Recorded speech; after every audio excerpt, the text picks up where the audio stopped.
അതിജീവിതയ്ക്കൊപ്പം മരണം വരെ ഉണ്ടാകും. തെരുവിൽ അനുഭവിച്ചതിനേക്കാൾ അവൾ കോടതി മുറിയിൽ അനുഭവിച്ചു. 9 ദിവസം അവളെ മാനസികമായി പീഡിപ്പിച്ചു, തളർത്തി.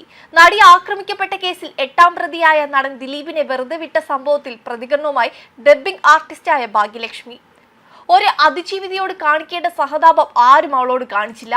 വിധി 8ാം തീയതി എന്ന് പറഞ്ഞ നിമിഷം മുതൽ അതിജീവിതയ്ക്ക് അടക്കം വരുന്നത് നെഗറ്റീവായ മെസ്സേജ് തന്നെയാണെന്നാണ് ഭാഗ്യലക്ഷ്മി പറഞ്ഞത്. നേരത്തെ എഴുതി വെച്ച കാര്യങ്ങൾ ഇന്ന് വായിച്ചു. ഇത്രയധികം സാക്ഷികളും തെളിവുകളും ഉണ്ടായിട്ടും അത് ബോധ്യപ്പെട്ടിട്ടില്ല എന്നുണ്ടെങ്കിൽ പിന്നെ നമുക്ക് ഒന്നും ചെയ്യാനില്ല. എവിടെയാണ്, ഏത് കോടതിയിലാണ് നീതി പ്രതീക്ഷിക്കേണ്ടത്? ദൈവത്തിന്റെ കോടതിയുണ്ട്. കർമ്മ ഇന്നല്ലെങ്കിൽ നാളെ തിരിച്ചടിക്കും. ഓരോ കോടതിയെയും അങ്ങേയറ്റം ബഹുമാനിക്കുന്നുണ്ട്. ഇന്ന് രാവിലെ മുതൽ പൾസർ സുനിക്കൊപ്പം ജയിലിൽ കിടന്ന ജിൻസൺ സാക്ഷി പറഞ്ഞത് വലിയ പ്രതീക്ഷയില്ലെന്നാണ് സാക്ഷി പറഞ്ഞത്. ഭാഗ്യലക്ഷ്മി പറഞ്ഞ വാക്കുകളാണിത്. അതിജീവിതയും നീതി നിഷേധത്തിന്റെ ഷോക്കിലാണ്.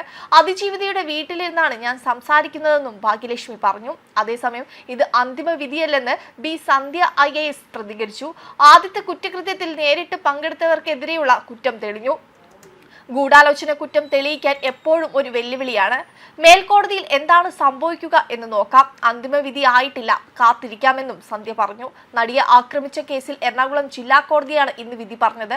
ഗൂഢാലോചനയ്ക്ക് തെളിവില്ലെന്ന് കണ്ടെത്തി കേസിലെ 8ാം പ്രതിയായിരുന്ന നടൻ ദിലീപിനെ കോടതി വെറുതെ വിട്ടു. 1ാം പ്രതി പൾസർ സുനി അടക്കമുള്ള 6 പ്രതികൾ കുറ്റക്കാരാണെന്ന് കോടതി കണ്ടെത്തി. പൾസർ സുനിക്ക് പുറമെ മാർട്ടിൻ ആന്റണി, മണികണ്ഠൻ VP വിജീഷ്, സലീം, പ്രദീപ് എന്നിവർ കുറ്റക്കാരാണെന്നാണ് കോടതി കണ്ടെത്തിയത്. ഈ 6 പ്രതികളുടെ ജാമ്യം റദ്ദാക്കി. 7ാം പ്രതി ചാർലി തോമസ്, 8ാം പ്രതി ദിലീപ്, 9ാം പ്രതി സനിൽകുമാർ, 10ാം പ്രതി ശരത് G നായർ എന്നിവരെയാണ് കോടതി വെറുതെ വിട്ടത്. 5 വർഷം നീണ്ട വിചാരണയ്ക്കും നാടകീയ സംഭവങ്ങൾക്കു ശേഷമാണ് കേസിൽ വിധി വരുന്നത്. ജഡ്ജി ഹണി M വർഗീസാണ് വിധി പറഞ്ഞത്.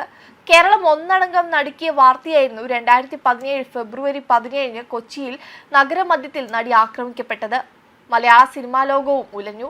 വൈകാതെ ദർബാർ ഹാളിൽ ചേർന്ന പ്രതിഷേധ യോഗമാണ് പിന്നീട് അങ്ങോട്ടുള്ള അന്വേഷണത്തിന്റെ ഗതി നിർണയിച്ചത്.